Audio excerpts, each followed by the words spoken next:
Ngemini ethile eshushu uZara wabona umthi we-apile. Kodwa nangona enentamo ende, uZara wayengekho mde ngokwaneleyo ukuba afikelele kuzo iiapile. Wabangazama iapile lahlala lingafikeleleki. Eziva edanile, uZara wahlala phantsi komthi. Kanye ngelo xesha uMazu itholele ngonyama wathi gqi ngasemva komthi. Wayesazi ukuba ukufikelela kwinto ephezulu akuxhomekekanga ekubeni umde kangakanani.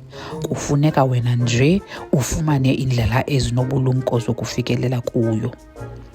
Wabona ingqumba yamatye kufutshane nabo, wambonisa wona uZara.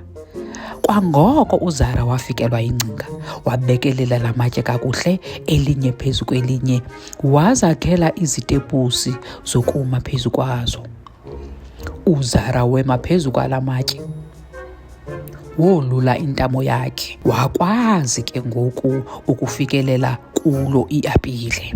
Njengokuba wayemana esithi rhenye apha eapileni, uZara wafunda isifundo. Ukufikelela kwinto ephezulu akuxhomekekanga ekubeni umde kangakanani. Kufuneka wena nje ufumane iindlela ezinobulumko zokufikelela kuyo.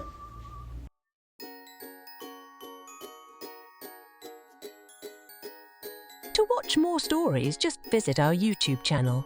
All stories are in the present, past and future tenses, also available in various languages. How great! Also, members of the Abuti Academy get access to workbooks and much more. Visit our website to find out more about all the language learning materials that we have to offer.